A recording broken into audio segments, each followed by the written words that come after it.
Everybody, to Vikings, Season 4, Episode 3, Mercy. Mercy. I want to say it like Uncle Jesse on Full House. Mercy. Mercy. But here we go, or an Elvis. How come I didn't quote Elvis? Here we are to talk about the episode of Mercy. As I mentioned before, this review of Vikings is being done as part of a bigger podcast that you can see on the Week in Review. So if you want to watch the whole entire video and see the complete lead up to this, you can check out that video right here. I'll put a link to it. And if you want to just check out the Vikings review, this is going to be the Vikings review. And if you had already watched that and you saw this pop up, don't watch this again. It's just going to be repeating it, unless you want to hear us repeat ourselves. So here we are. We're doing Vikings right now. Nope. So Vikings Season 4, Episode 3 was, to me, before we get too far into a recap-ish of it, I think was my favorite, not my favorite episode of the season, but I liked it a lot more than I liked last week's episode of Vikings. Rewatching last week after we did our live stream of it, which was a lot of fun, and like looking back on that, like watching it was actually fun to watch it more than it was to watch the episode. But then watching that episode back, except for that end scene when we got all the action, it wasn't necessarily my favorite episode of Vikings. This episode I enjoyed it. I do think we still jump around a little too much on Vikings. This was the one episode where I almost agree with Joe, and maybe Joe and I, funny how we work this way. When I agree with Joe, he's like, no, actually not this time.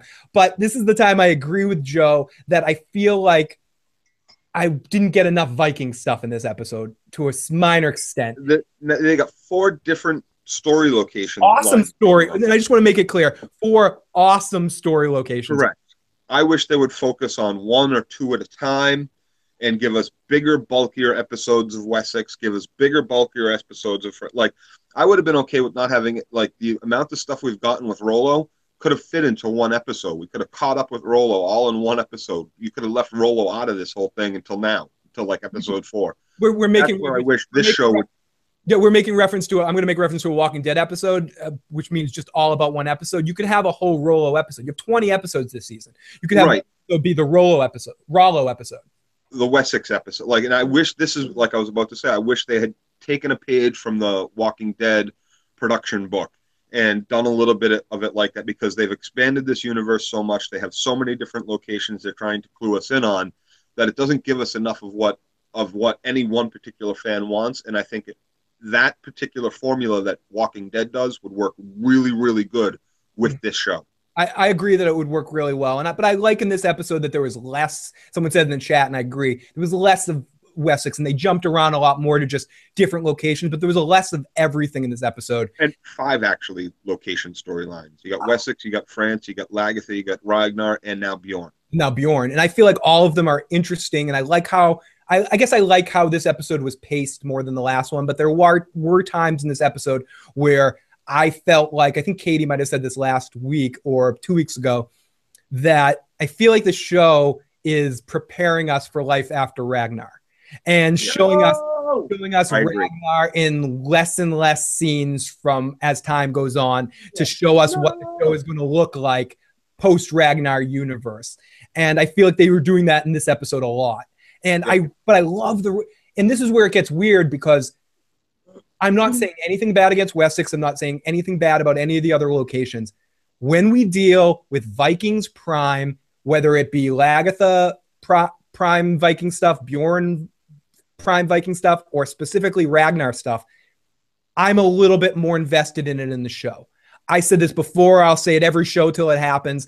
They need to not just they also not just do what The Walking Dead does. I feel like that's not right, Joe. I like where your mind's at. I think it would work if they choose to do this, but I'll say it again. They need to do what the CW does. These almost all, at least with the Wessex stuff, it needs to be a different show that crosses over. I agree. I could see the Wessex stuff for an hour each week too, and then have crossover episodes every few episodes of Vikings. There's some crossover, a couple episodes of Wessex. There's some Viking cameos. And I could deal with Paris being in both ultimately, but I don't think Paris has quite deserved its own series yet. I think Wessex deserves its own series. It is. I agree. That would actually work. They got the cast. They got the actors could pull it off. Could carry their own show, and that's shown by the fact that when we do have these episodes that are largely just Wessex stuff, they carry it. They make me vested in what I'm watching. I want to know what happens next. I don't dig so much the romance shit between. No. I yada yada that and kind of just roll my eyes, and they're sexing things up a little bit. I'm okay with that. Whatever. You don't want the show too dry. You want to add some elements. I don't mind that stuff. Right. But and we're not getting the sex stuff in Kattegat right now. Yeah. So we got a little bit from Lagertha, and we got a little bit in Wessex, but that's all we really needed. And I will talk about this as we're going through our like a quicker recap here. I do want to say that I've been super hard throughout the entire series, whether it was the little kid playing him at the beginning or through now of Bjorn. He's not my favorite of all the Vikings. He's not my favorite even of Ragnar's kids. I like or working actors in the field. But in this episode, I completely turned it around on him. I loved Bjorn in this episode. I personally I'm all aboard it now. I could deal with the whole episode of Bjorn in the wilderness. I could deal with it. I could deal with that. And there was a movie he was in. I don't know if it was one of these war movies, either Zero Dark 30 or this other realistic. I don't think it was Zero Dark. I think it was the other one. But he did a good job as playing a special forces Green Beret type or Navy SEAL type. I forget exactly, but I've grown to enjoy this actor more than I did. No, Timo's saying she always enjoyed Bjorn. Bjorn's scenes were Bjorn's scenes were good. The people to turn around on him, I believe that's why they put him in the wilderness. Absolutely comedy riff. They needed absolutely. They wanted me to have that effect on me. They wanted me to emotionally be like, now Bjorn's not just a little bitch. Bjorn has the balls Ragnar does. And again, They set us up for Ragnar Bjorn going on his adventure. They didn't do it. Bjorn didn't do it for Ragnar. Bjorn, that whole scene where Bjorn's like, I've got to go prove myself to you, Daddy. Like, he's not talking to Daddy, he's talking to us, Phil. He's talking to the audience. He's like, the audience really hasn't settled into me, Ragnar. So right now, I got to go into the woods, kill myself a fucking bear so that people like me. So when I come back to Kattegat, I can be king and we can kill you off. Mika says, no more BD. I agree with you, Joe. No more BDSM, please. I'm warming to Calf until he joins. Oh, we'll talk about Calf. We're going to get to that little son of a fuck in a second. But okay, so let's get into our general recap of this episode. I took notes, but not quite as detailed as usual, but let's see how this works. So we see FLoki is tortured through this entire episode, and we get a very interesting beginning where we get flashes of FLoki in pain mixed with Lagertha and Calf having sex. And I just went, oh my God, I want to watch the European version of this episode right now. And we also get Calf in this moment telling Lagertha he loves her and wants to have kids with her, which she obviously is horrified by because she can't do that. And we also get in this moment Jarl Borg's kid, who's still on evil side, who's been playing this last couple of times, and he's talking to Calf about how Bjorn is out in the wilderness alone and he needs to be attacked by the Berserker. Sorry, I couldn't get the Kevin Smith song. Berserker. Damn, I knew there was something. Did I miss much? A couple of hours of bullshitting, Dakota, you know. You probably missed. I think I started at right at 12, maybe a little before 12. I don't even fucking know how long it's been on at this point. I just know that I have a dog that probably needs to be taken out soon. So we're going to get through Vikings here. So, okay. So we go off to Borg's kid, who basically they say they're going to send off the Berserker to kill, which I want to say something about the Berserker when we get to the Berserker scene, when we finally meet him. That's funny about the fact that Berserker is a song from Clerks. Because I don't know if you guys thought the same thing I did when we meet the Berserker of who he looked like. But I think two things, Phil, when I hear that word. I think Clerks, Berserker, and then I think the Vikings movie with Eric Roberts. Thank you. I'm sorry. And thank you, Joe. And someone says, no, correcting me. He's Horik's son, not Borg's son. Thank you. I keep calling him Borg, but he's He's Horrocks' son. Thank you, Mika. Comedy Riff says no Lagertha nudity in the European version, but the scene was a little longer. Thank you. I mean, that disappoints me, but thank you for letting me know, so I'm not out there looking for it. So no nudity in the Lagertha scene. And really, they gypped the European audience too. I feel bad. Sorry, guys. And it's, excuse me, I wrote Borg in all my notes, but it is Horrocks' son, not Borg's son. So then we go to Bjorn in the snow as he's setting up his Home Alone display. He's going all Kevin McAllister, and he's setting up the traps around his camp.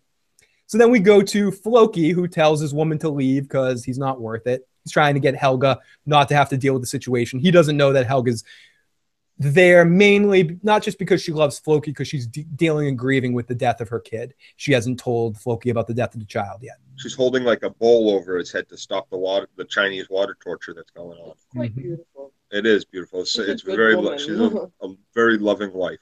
Good woman. Damn, you're a thumbs up and me a thumbs down. Lagertha's the last woman I'd want to surprise in the bed. I demand Lagertha boobs. Ethan says, hey there, Phil and Joe. Hope you're healthy and wealthy on this. Oh, healthy and well on this day. Not wealthy. I read it as wealthy. Wealthy would be nice too. I was going to say, hope you're healthy, wealthy, and wise. But I read that as healthy, wealthy, and wise. But we are doing well today. Little bit of a cold, but it's part of course of the winter. So yeah, no nudity in the. Mika says Travis Fimmel Ragnar is talking like he's already finished filming his parts. They've been preparing for Bjorn to take over for weeks now. The second oldest son is getting a lot of screen time too. I agree with you. Unfortunately, I think we are heading to a Ragnar-less show. I think Ragnar is going pro. He's like Katie's screaming no. I think not just that obviously in history, his sons play such an important part in Viking history that they want to focus on his sons just from a historical standpoint. But looking at it from a show and from an acting television perspective, I think Travis Fimmel is thinking that now's my opportunity. I don't want to fall into the same trap that fucking Jax Teller did, that waited too long to get into movies while I'm on my popularity strike. So Warcraft is coming out. I think he's hoping that's going to be a big springboard for him to get into movies, is what I get a feeling. And I think we've been spoiled having Fimmel for so long. I think he's going to be a big Jack star. Also tried that Pacific Rim movie, and that sucked. He sucked. But I'm saying he tried that. But then he originally signed up to be in 50 Shades. He's like, that's another shitty movie. But I think he's just decided he's probably not going to be a movie person, because I don't think he was in the second one. I don't think he was doing the second one either. He had a small part in Children of Men, which was really good. Was it good? I didn't see that yet. Oh, that's a really good movie. I really, really enjoyed Children of Men. But he also the second Atlantic Rim was a shitty like it's a bad. It's like Shark Tornado shitty. You said Atlantic Pacific. No. There's a Pacific Rim and there's an Atlantic Rim. That's what they call the sequel? Oh my God, that's like Dumb and Dumber fucking shit. So, but yes, I think ultimately Travis Fimmel is going to be in some big movies coming up soon. He's going to be the next romantic comedy level of his career era of Matthew McConaughey. Like, you know, that part of Matthew McConaughey's career where he didn't do good movies and he was in a bunch of movies like The Wedding Planner and stuff. I think Travis Fimmel is probably going to show up in a couple of romantic comedies at some point. But that's just speculation. I'm playing. I think he's going to be in romantic comedies very soon. Very soon. I can see it. He's a good-looking guy. Calvin Klein underwear model.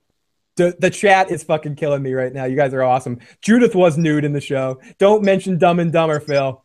Don't do that. Shut up. Shut your whore mouth, Phil. Shut your whore mouth.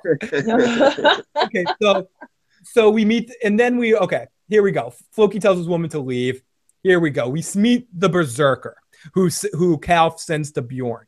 They send the Berserker after him, and the Berserker makes me think of the Berserker song from Clerks.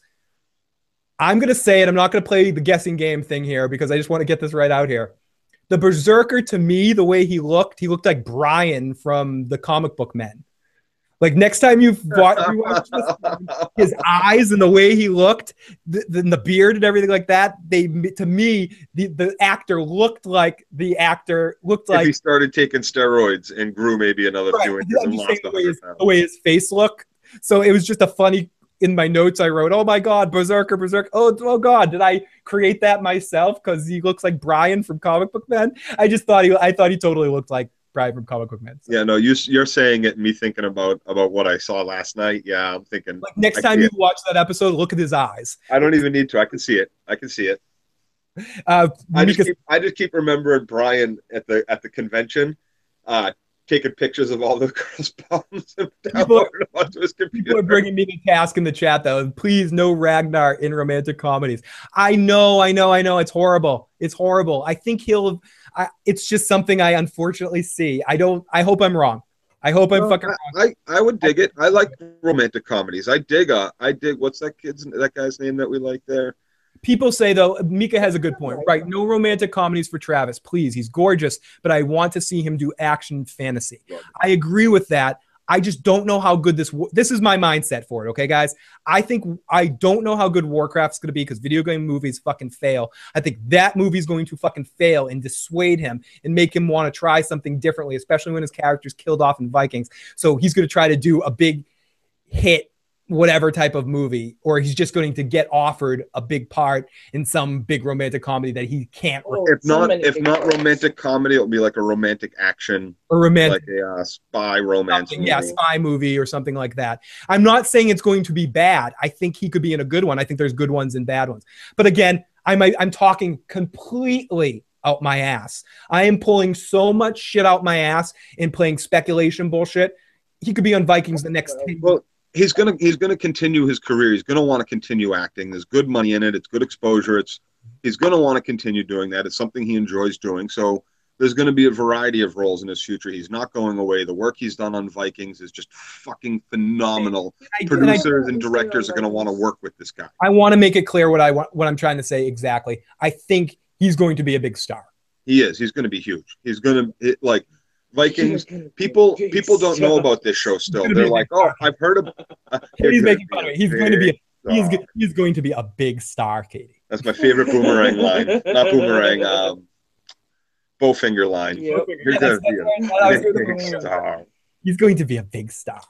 So yeah, and there's no doubt about it. Producers, directors, everybody's going to want to work with this guy. People who don't watch History Channel don't know about this show, and as they hear about it, they're shocked it's on History Channel. They're shocked it's so good. It's just in that. I know you guys aren't a fan of it, so don't go into a big bitch fest when I mention the movie. But I could see him being like a villain in the next Mad Max movie or something like that. Like I could see him get a role like that in those kind of movies. And I personally like the good. I'm just not a Charlize fan, and this was one of her better roles. That's all. I hear you. I thought we talked, and you said you really didn't like the movie. Oh no, you didn't think it should have been nominated for best. Correct. That's what it is. And no. I mean, I really enjoyed the movie, and I think Ragnar could fit well into that world. Is it the first time a movie like that's been nominated? That's why I think it's important that it was nominated. Even if I don't, I'll give you that. I'll give you that. You know, but I take you guys with a grain of salt. Both of you guys hated Birdman, so I don't want to talk to you about movies. What? Birdman. Yeah. Joe really hated it. I don't know how you feel. I almost want it's the only movie I considered walking out on more than just and I didn't because I was like, I spent money to be here to support Michael Keaton. Let's not go off on a Birdman rant. My fault. So someone says they hated Mad Max. Road Warrior and the Thunderdome were great. I'm not a huge fan of the Mad Max, but my favorite Mad Max movie was the newest one, to be honest with you. So, and I think Ragnar would be an excellent addition to that universe. That's whatever. Or Travis Hardy was. Yeah, he was. And I actually would initially, when I heard they were doing a remake, my first thought on who should play Mad Max was Travis Fimmel, but especially because he's Australian. But ultimately, Hardy's great casting, but I still think they could put Travis Fimmel in the Mad Max sequel as a villain or something like that. I'd love to see Travis Fimmel play a big time action movie like that villain. I think he would play evil really well. Yes. So Eric says Birdman was great. Hated Mad Max, says Dakota.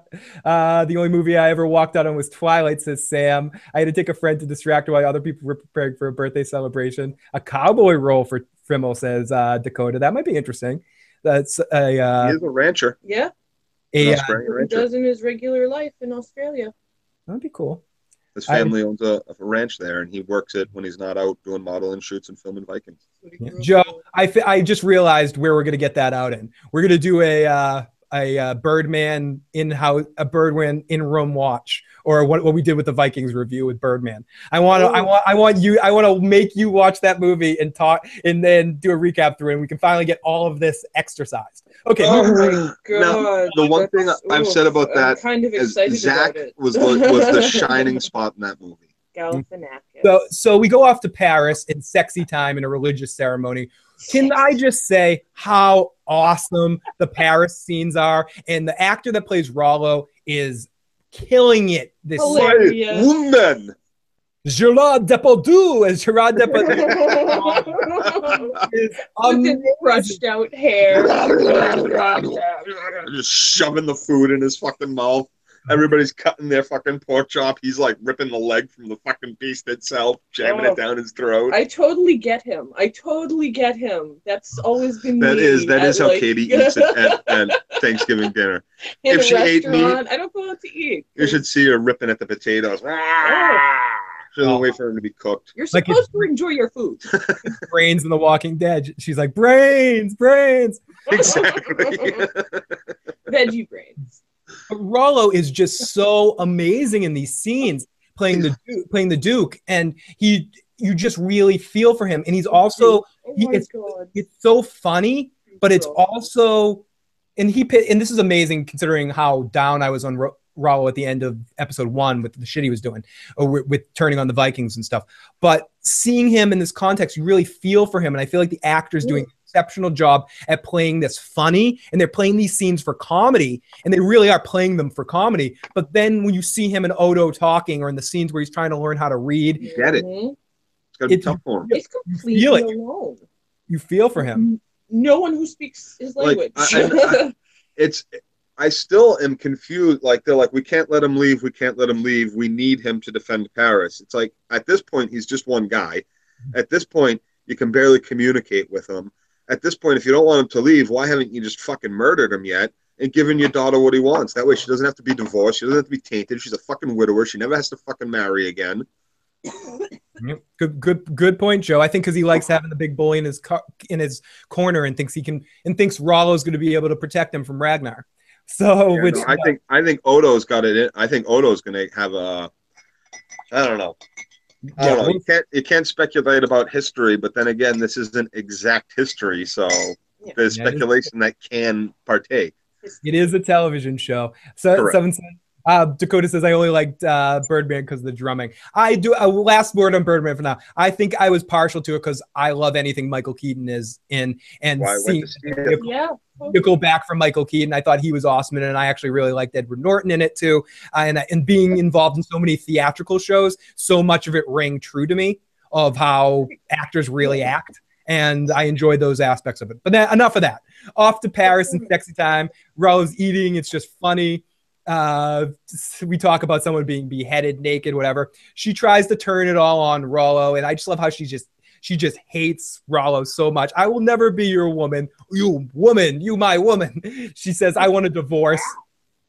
Throws the drink in his face. Rollo stands on the table, and I love how Rollo just jumps on the table, and he's just being driven crazy by this bullshit.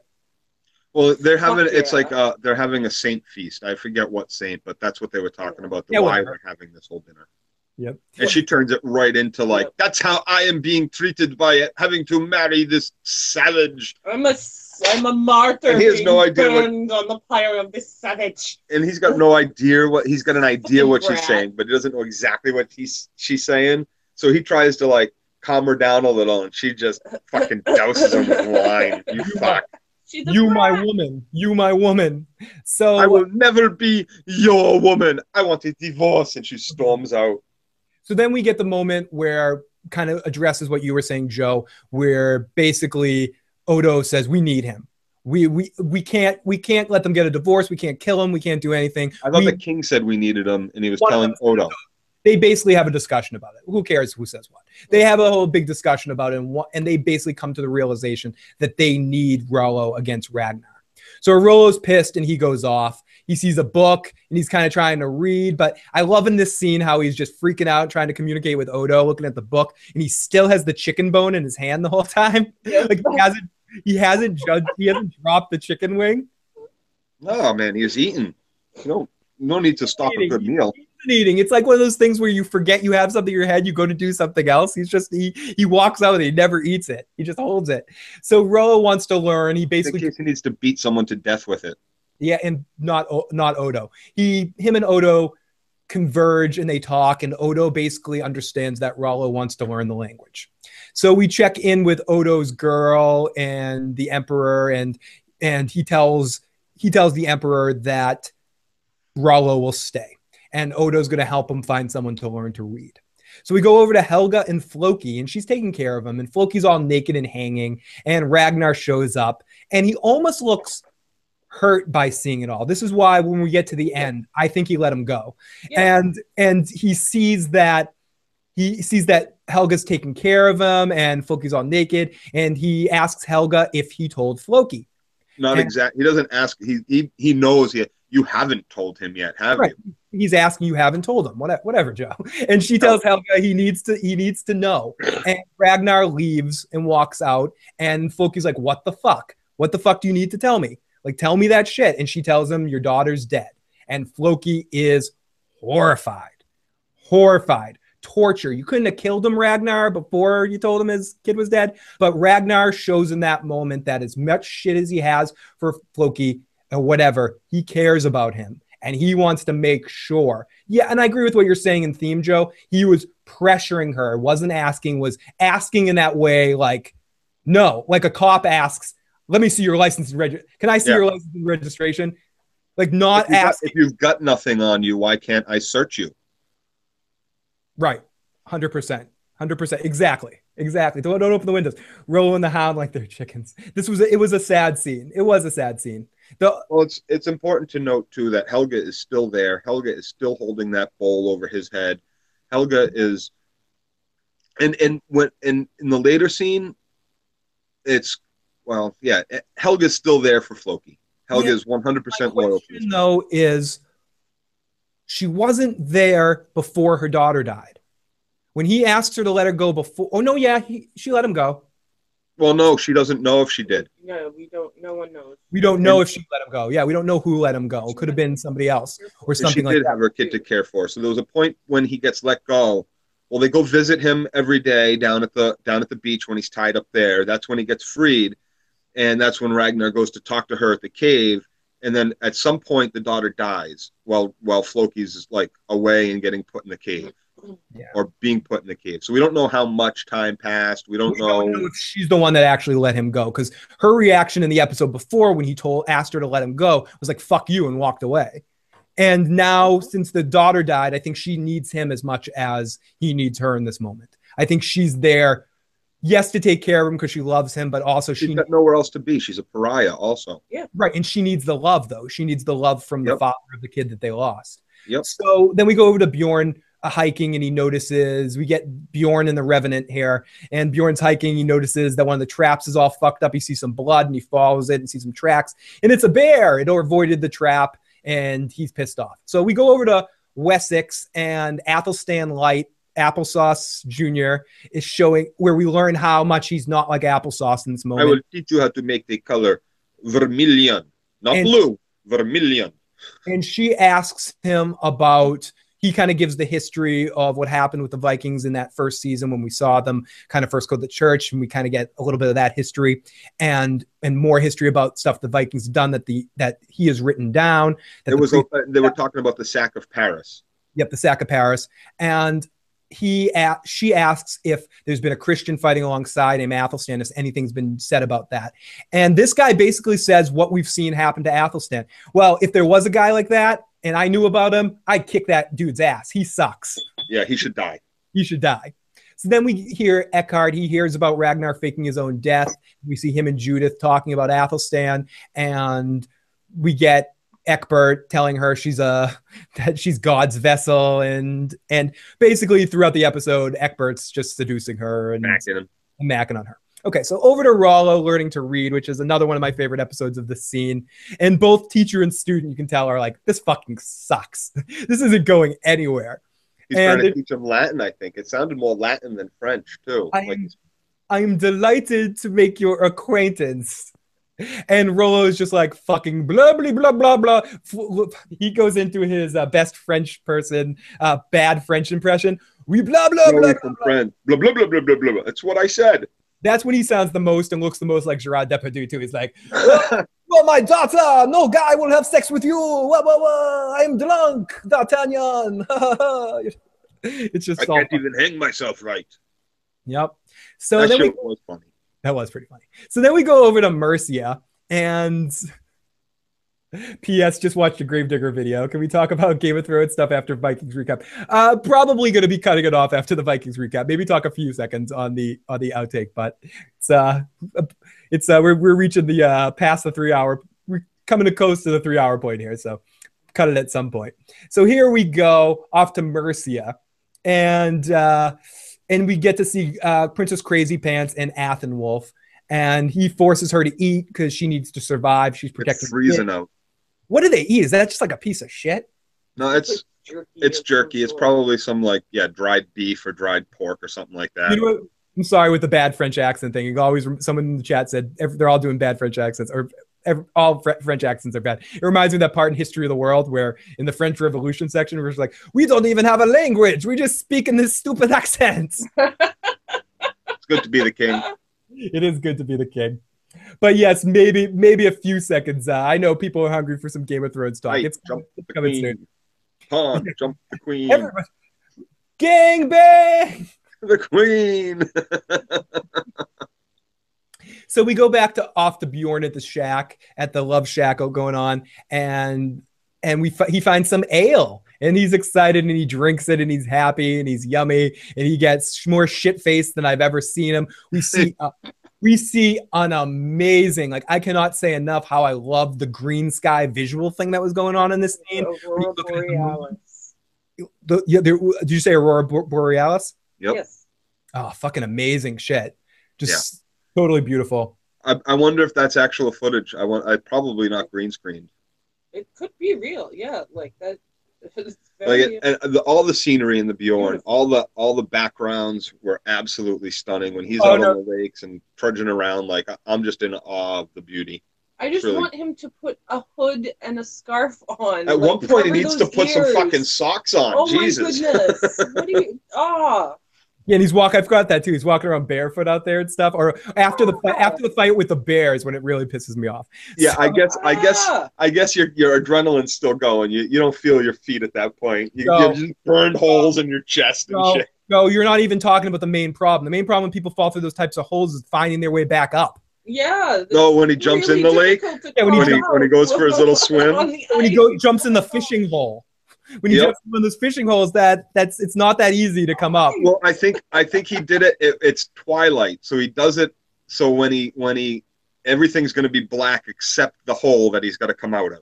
Yeah, that's all I'm thinking. That's the only way. Yeah, exactly. And then a lot of those things have currents. Joe, that's a little bit of TV logic, but I hear what you're saying. So we go off to Bjorn back at the shack. He's drunk. He passes out. Wakes up the next morning, and he looks like Santa Claus Bjorn because he fell asleep on the snow, and he wakes up with a Santa thing on his face. He's got the white beard like me going on. And he sees the bear coming after him, while he was sleeping. The bear's like a Snorlax sneaking into the room, being like. And then it turns around to leave. He's looking for the snacks that this kid keeps leaving out for him. Yep. And he goes over. So we go over to Ragnar telling a story to the other kids about Thor meeting somebody, and we don't know who he's talking about till the end of the story. And the Ragnar is telling his sons, who are way into daddy, falling in love with listening to their daddy tell a story about a fairy man, and just this man that Thor met. His name was Harbard, or is that how you pronounce the name? Habad or something? Which is the dude his wife banged, and then he just gives her death stare, major raggy eyes right after he says that.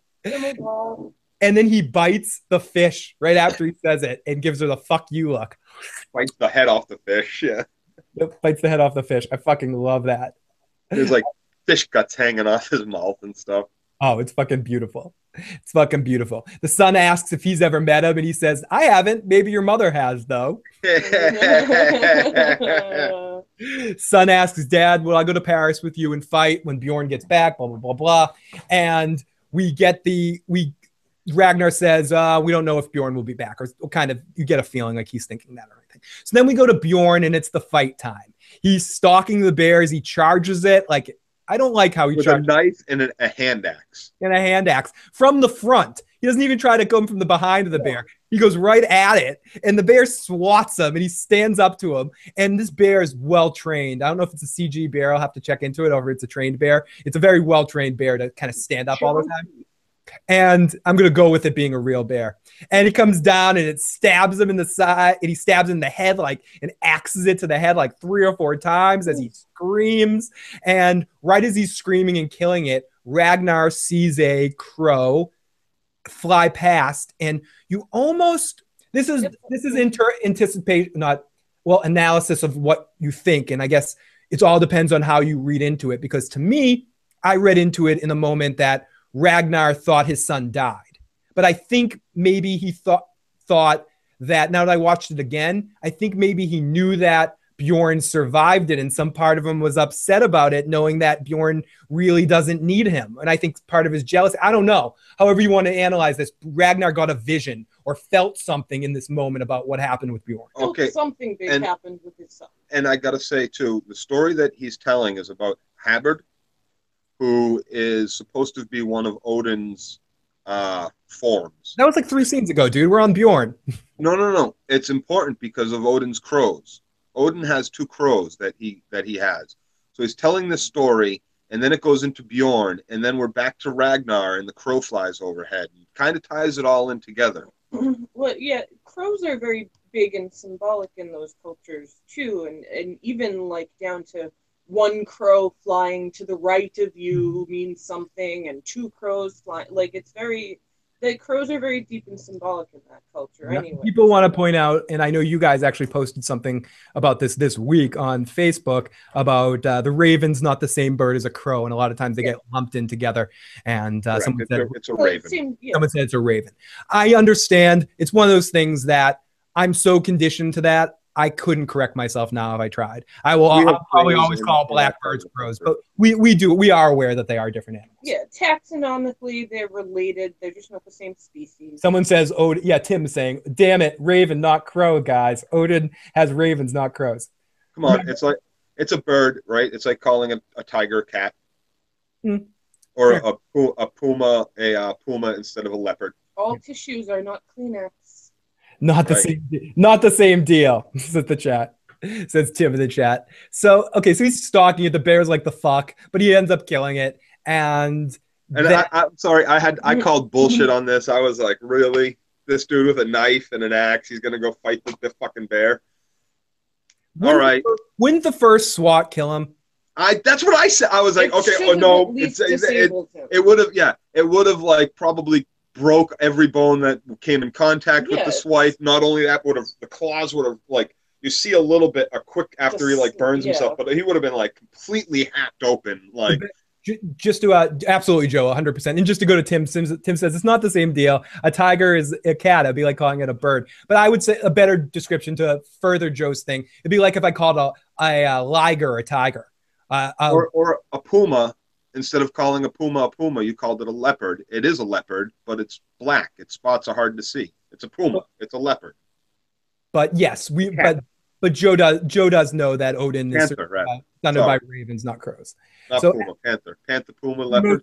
Timo says Aslaug better die before Ragnar, but he's so fucking pissed if she's breathing when he dies. I know it sounds evil, but God, I hate that fucking woman. So here we go. I hate fucking Aslaug too. I hope she dies fairly soon. I was hoping that Siggy killed her at some point last year. Yeah, no, like she comes back from the dead and drowns her or something. Yeah, something like that. Yeah, like Siggy comes back from the dead and drowns her. FLoki's wife is gonna kill. FLoki's next target is Aslaug. Mika says I feel the same way and I don't feel bad about it. But yes. Okay, so Bjorn, I wrote initially celebrates his victory, but that's not what he was doing. We see the blood trail of him back to his wounds. He's cauterizing his wounds with a knife, and he screams really, really loud. So we see Eckbert in bed. He's drying the bear skin. He's already, before he heals him, before he goes to cauterize his wounds, he's skinned this bear and probably, like, because you see the skin hanging. Yep. So before he goes to try to heal himself, he skins a whole fucking bear and gets it ready to dry. And then he goes and cauterizes his fucking wounds. So we go to Eckbert in bed sleeping with someone. And this is basically the Eckbert finally seducing Judith scene where it's, do you promise that if you're going to fuck me, that you will always respect Athelstan? And if I'm going to be your mistress and do you, then... Scout's honor. Scouts are, I'll always do it. Again, we talked about Team America earlier in the day. Do you promise if I have sex with you, you'll never, ever die? I promise. I'll never, ever die. So we go to Ragnar looking up, and he thinks he sees something. And this is counterpointed with Eckbert waking up from bed and thinks he sees something. This goes back and forth with music rising. Oh, it's awesome. Really exceptional scene. I think whatever you think of any of these episodes, of the last two episodes, both episodes have ended so super strong with like really amazing ways that they finish. So we can go back and forth here, but ultimately it leads to both men seeing Athelstan in the way that they want to see him. In a dream. In a dream, in their religious way. King Eckbert sees him as absolving him, praying to him, giving him that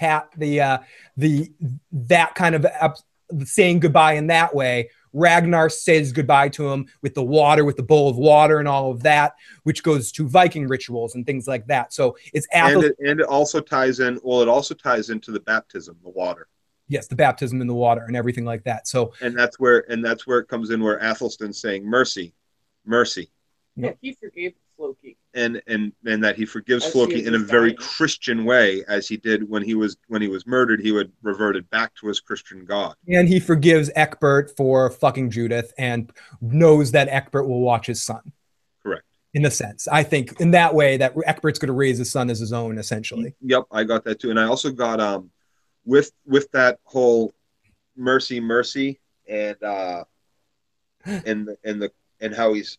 He reverted back to his Christianity, and before he was killed, it fits in with the way Vikings take the Christian God, and try to roll it into one of their many gods at first, until the Christian God eventually takes over. It's the pagan way. It's the pagan way. So it goes to, FLoki's in this position because Rollo and everybody, or Ragnar and everybody had said, the gods didn't let you escape. They brought you back. But now Ragnar can also say the gods, because made me let him go. Has said he has suffered enough. They took someone close to him. Because he took someone close to me. Yep. No, absolutely. I'm going to jump in the chat. Crit says, I want Lagertha to beat the eggs out of Aslaug. That I would love FLoki even more if he kills Aslaug. Lagertha needs to have a cage match with Aslaug. Timo says, yes, same. But I think people are saying, nope, it's Aslaug from now on. Ass and log. Didn't see that scene at all. Seemed awkward with Judith and Eckbert, but when Applesauce came in, that was fucking awesome. I agree with that. Unfortunately, her characters never got much love. She appears at Comic-Cons and any of the interviews. Are you talking about Lagertha, Mika? No, her name is Aslaug, but some of the fans on the show call her Aslaug. Aslaug, but some of the fans call her Aslaug. So unfortunately, you're talking about her. Unfortunately, her characters never got many love. She never appears at the Comic-Cons or any interviews. Poor girl. Poor woman. She's in a difficult position. Yep. She is. She's in a difficult position because, let's say, forget anything about the way the character is written, which it is written in a very arrogant sort of way, the way the character came on the screen. She's featured initially in probably the worst season of Vikings. As much as I do like all of Vikings, season 2 I find drags a little bit, and her introduction and how that all comes is a little bit to me. Not to mention, everyone loves, and some of the big selling point of this first season of Vikings is the relationship of Lagertha and Ragnar. And Lagertha is probably one of the finest written female characters on any drama ever. I think she's amazingly written and depicted on screen. I think she works really well. So you bring in more of a cliche type character in some ways, a vicious, like manipulated, freaking wife that's power hungry a little bit or whatever. It just doesn't ring true to me. And she comes off to me as a television character that I just hate. Whereas, especially coming off the comparison of having such a real person that Lagertha is. And maybe I'm just a Lagertha fanboy, but I think I think most of Viking fans feel that way. Yeah, Aslaug is like a soap opera homewrecker character. And someone also wants to add also a condescending bitch. And she climbed into Lagertha's bed. She feels entitled. She's a queen and her dad was famous. Plus, a lot of female fans love Lagertha. Yep. Well said. Well said. Perfect. So next morning, Judith is looking at the book. She's coloring in her book. And Egbert comes in and she smiles and he says, "I believe Athelstan is dead." He tells him that I appeared to him in a dream. And this just kind of put me off a weird point of thinking about this time period where the world we live in today, if someone dies, even someone you know, you're going to hear through, whether it's through computer means or through someone knowing someone that calls someone. In this time period, how would you ever really know someone died? And you didn't just leave. From this point on, I mean, ultimately, until you see a body, until someone confirms, like the position they're in with Athelstan, I feel like that's why they had to do it and do the mercy thing and have him come to him and have him realize he's died. But it's a little convenient in the sense of, yes, he came to me and I know he's dead, because there's no other way that we would know he's dead. But unless Ragnar or the Vikings come and tell us. And say, yes, Athelstan has died or something like that, which would demean the big meeting that they're going to have in the later half of the season when the Vikings finally go to action when summer arrives. Yeah. And when we're going to get our Vikings charging and looting and pillaging. That part of the season will be our first time Egbert and Ragnar meet again, and then they'll probably talk about Athelstan again. But they wanted to kind of end the Athelstan arc with them too, because they just can't have Judith and Egbert talking about Athelstan over and over again. They just have to have them having an affair. That's it. Right. Done deal. They got to move that along. Right. They have to move that along, and they have to close off Egbert's guilt for Athelstan. So he needs to know that he died. So that's why they had him visit him, I think, a big part of it. Riff says she's a ninja with those bed covers.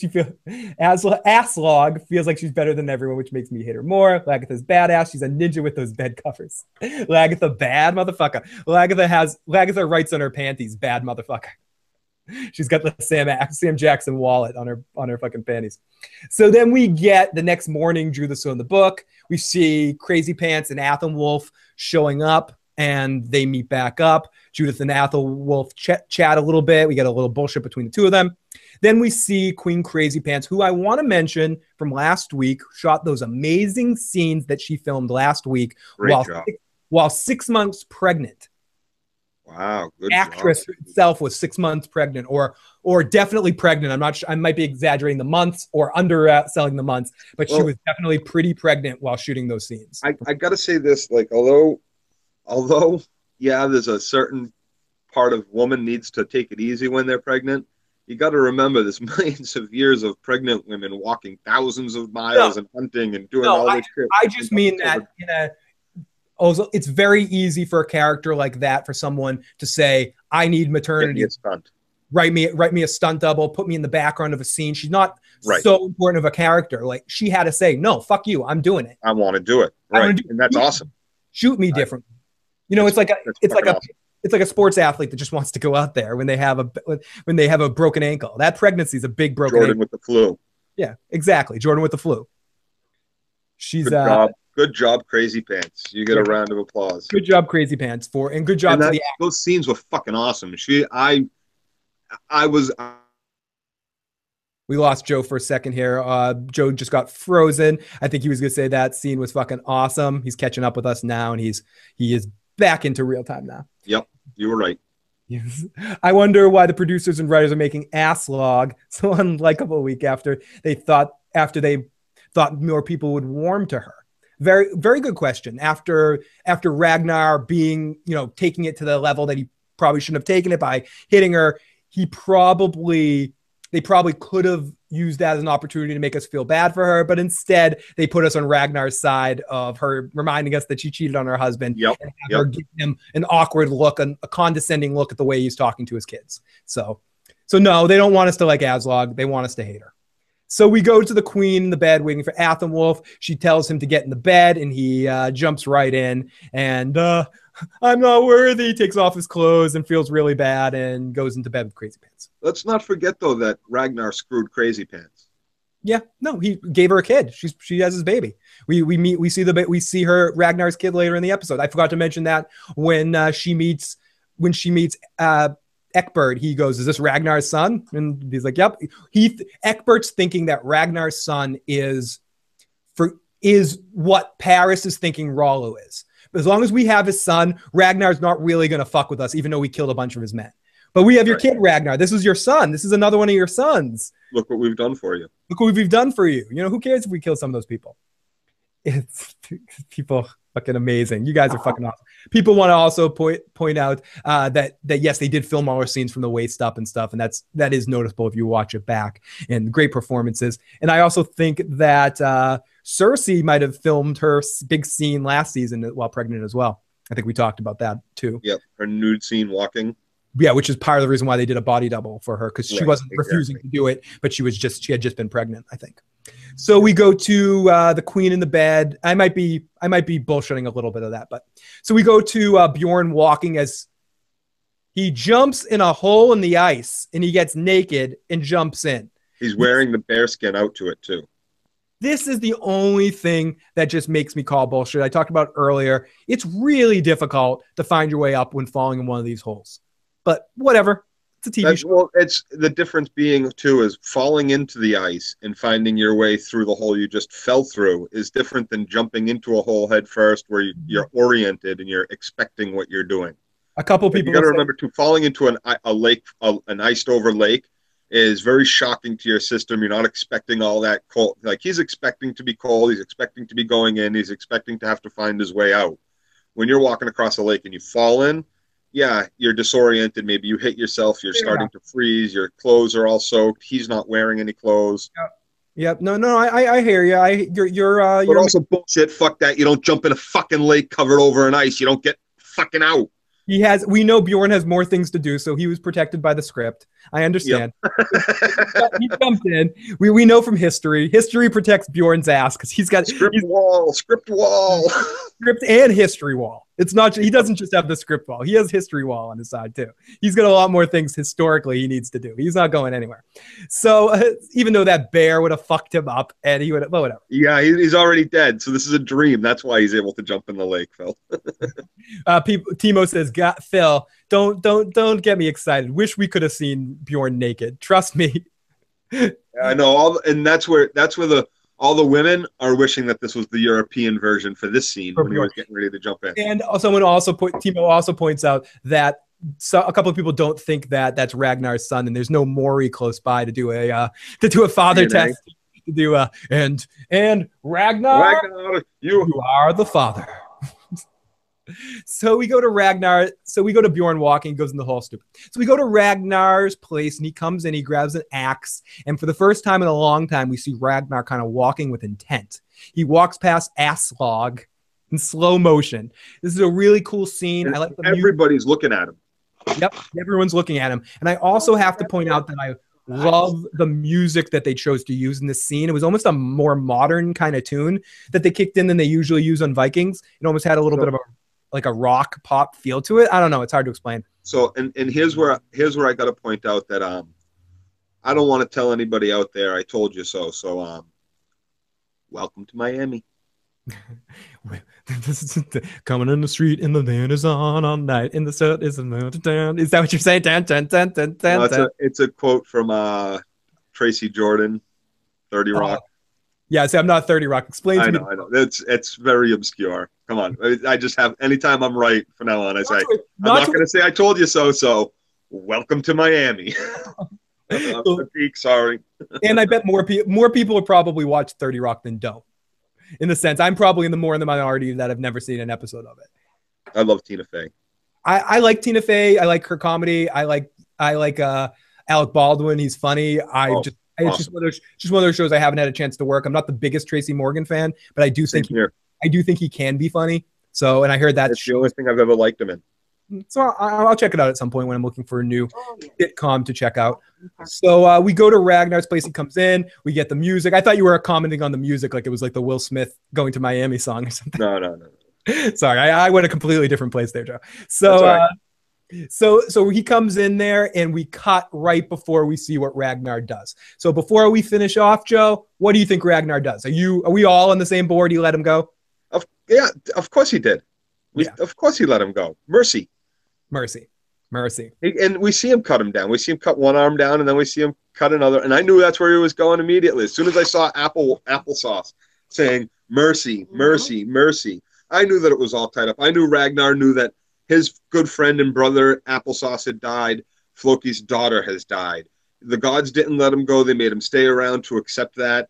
He got punished with the torture and being tied up. And when he walks into that cave, he looks at her and he says, "You, not him, not FLoki, but you, FLoki's wife, I forget her name, you have suffered enough." Helga. Because she's in that cave, holding her arms up, catching the water every day, every night. Her daughter's dead. Her husband's in the cave. She has suffered enough. And the mercy, I think Ragnar is pulling the Christian part of his God, the Christian part in his mind that Applesauce is affected. He's pulling on that. He's lumping it in with the rest of his gods. He's saying, the gods have spoken to me, and I'm going to let FLoki down. I'm going to end her misery and his misery. And he's a good friend, and he sees this as the out that he was looking for. Every time he's staring at him, why won't he just admit it? I could do something with that. I could let him go if he admits it. I could absolve him, and he won't do it. In this way, it's all divine, and he gets to do it, and he gets to show this Christian love for her and for him. I think it's a very beautiful scene, and I really felt it coming. I couldn't agree with you more. I think I'm 100% on your take of that, Joe. Mayor says, when Helga told FLoki about their daughter dying, it was heartbreaking. I really felt for FLoki's pain. Mayor also says the bear fight was no Leonardo Revenant bear fight. No, it wasn't. It absolutely wasn't. And I think part of it's so hard to say. I love the Bjorn stuff in this episode. I mentioned that, and I think he did an excellent job with it. I had that in my head while watching it. I was like, this is good, but Revenant just fucking won. I just saw it's the single most disappointing Vikings 5-10 minutes in the show run. For you? In my mind. Weird. I actually really like the scenes. Yeah, I just was comparing it too much to the Revenant, but I actually really liked it. Well, no, right from that first swipe when he runs head on the bear, all hungover after that night of drinking with a dagger and a fucking hand axe, and he gets swiped. I was like, done. This is where I'm with you, Joe. Even the magic shit that they do with the seer and all that stuff and whatever the magic, it's the most bullshitty thing Vikings has ever done. Well, and that's why I say it's the single most. See, I love Vikings, and I'm not saying that this is awful. I'm saying it's the worst 5 minutes or 10 minutes or whatever, however long the bear fight is of the show Vikings. Right. I was entertained by the scene, but to me, it was the first time in Vikings I've ever been watching Vikings, and I do this a lot in a lot of shows. You listen to us, bitch. It was the first time I'd ever watched something in Vikings and called bull. Second time when Ragnar jumped off the wall last season from the top of the wall after he saw Bjorn in the fight, and he kind of like jumped 30-foot fall. Yeah, and like falls and then just like gets up. I think I call bullshit on that too. But this is close. And just because a bear that big is going to, with one slice, and maybe someone can correct me with some man versus animal video or some shit. A bear, and we know also what happened to Leo, but that was a lot more accurate about what would have happened. 5 daggers on the end of its fingers. And a lot of power behind power of 10 men. Critch says the bear was just lonely. It just wanted to be friends. Why did Bjorn have to do that? Bjorn kept leaving snacks out for him. The bear was eating the snacks that were in the traps that Bjorn left out for him. My buddy, you got any more meat for me? Yeah, dude. Tell me the truth. It's like Will Smith is somewhere yelling at him. Tell me the truth. Fuck. I mean, seriously, I just wanted the leg of wolf. Bjorn, you must have concussion from NFL. Show me the truth. I love that our bear is Russian. It's because we both saw Deadpool not that often, so we're making him Colossus here.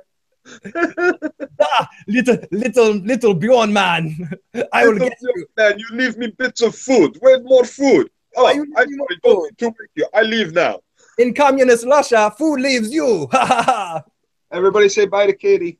Bye, Katie. Bye, Katie. Talk to you soon. Well, we're basically calling it a day right now anyway. So that was basically our episode of Vikings. Really good episode. I like where this season is going.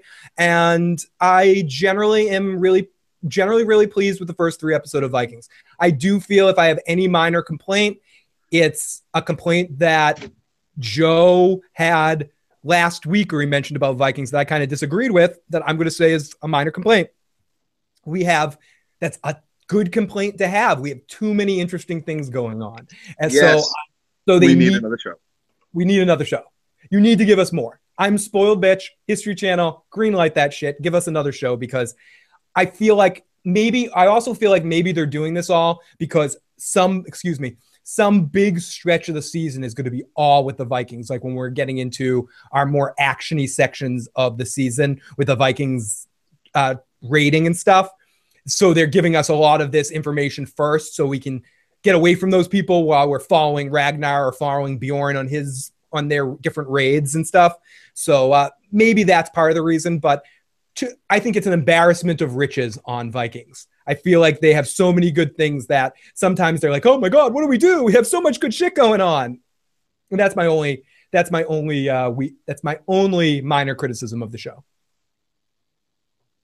Yeah, and that's a great criticism to have. Give us more TV. Yep. So and it's tough. It's tough for History Channel because they're bogged down with shows that are documentary. Nobody knows that they have this great drama on. They're redoing Roots now, as Tim said. History Channel's redoing Roots, and and we also, someone said we need to sign a petition or something to get a spin-off show. I agree.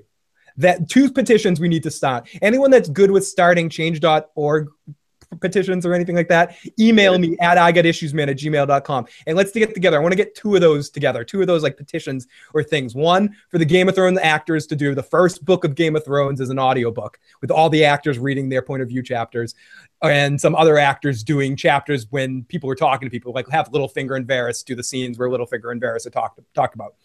And secondly is to get Vikings to get a second season of the show. I want to get petitions going, so please email me. So one last thing about Vikings before we do the close of the show. Everybody, thank you so much for checking out this Vikings recap. We'll be back next week to talk more Vikings. And if you're wondering the really important question, why the fuck do I have BD Wong's picture in a Vikings review? I don't know. I just like BD Wong. Sorry about that, people. So everybody, have a good time. We'll talk to you later.